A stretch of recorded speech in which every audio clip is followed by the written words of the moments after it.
வணக்கம். சற்று முன் கிடைக்கப்பெற்ற மிக மிக முக்கியமான செய்தி ஒன்று வெளியாகி உள்ளது. சென்னையை அதிர வைத்த மாணவியின் விவகாரம் திமுகவை சார்ந்த முக்கிய நபர் என்பதும் தெரிய வந்துள்ளது.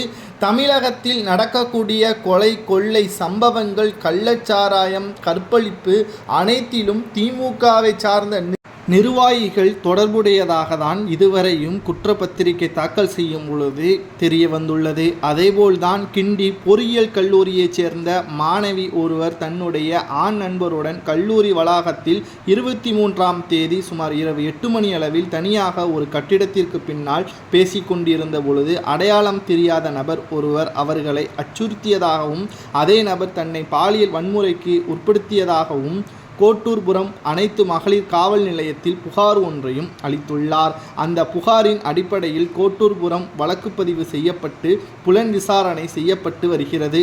காவல் அதிகாரிகள் பல்கலைக்கழக உள்புகார் குழுவின் ஒத்துழைப்புடன் விசாரணையும் செய்து வருகிறார்கள். இது தொடர்பாக குற்றவாளியை கைது செய்வதற்கு கோட்டூர்புரம் உதவி ஆணையாளர் தலைமையில் 4 தனிப்படைகள் அமைக்கப்பட்டது. புலன் விசாரணையின் பொழுது அறிவியல் பூர்வமாக ஆதாரங்களின் அடிப்படையில் கோட்டூரைச் சேர்ந்த ஞானவேல் சேகரன் வயது 37 என்பவர் இந்த குற்றத்திற்கான நடவடிக்கைகள் மேற்கொள்ளப்பட்டு அவரை கைதும் செய்யப்பட்டுள்ளது. சந்தேக குற்றவாளியும் ஒப்புதல் வாக்குமூலம் அளித்துள்ளதால் அதில் இவர் நடைபாதையில் பிரியாணி கடை வைத்து வியாபாரம் செய்து வருவதாகவும் இவர் வேறு ஏதாவது குற்றம் செய்திருக்கிறாரா என்ற கோணத்திலும் விசாரணையும் நடைபெற்று வருகிறது. இவர் திமுகவில் மிக முக்கியமான நபருக்கு நெருக்கமானவர் என்பதும் கூறப்படுகிறது.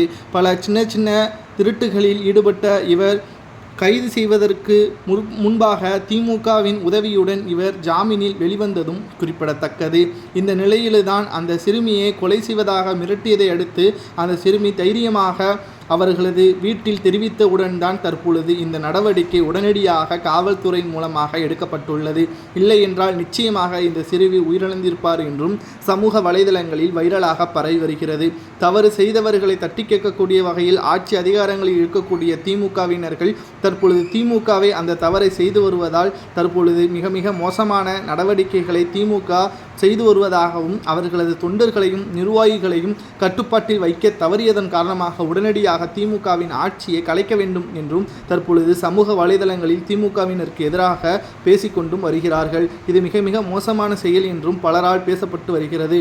இதை பற்றி உங்களது கருத்துக்களை கமெண்ட் வாயிலாக மறக்காமல் கூறுங்கள். மேலும் காவல்துறையினர் கைது 24 மணி நேரத்திற்குள் செய்துள்ளதை என்பதை பாராட்டு மூலமாக நாம் தெரிவித்துக் கொள்ளலாம். இவருக்கு எத்தனை ஆண்டு தண்டனை வழங்கலாம் என்பதை கமெண்ட் மூலமாக தெரிவிங்கள்.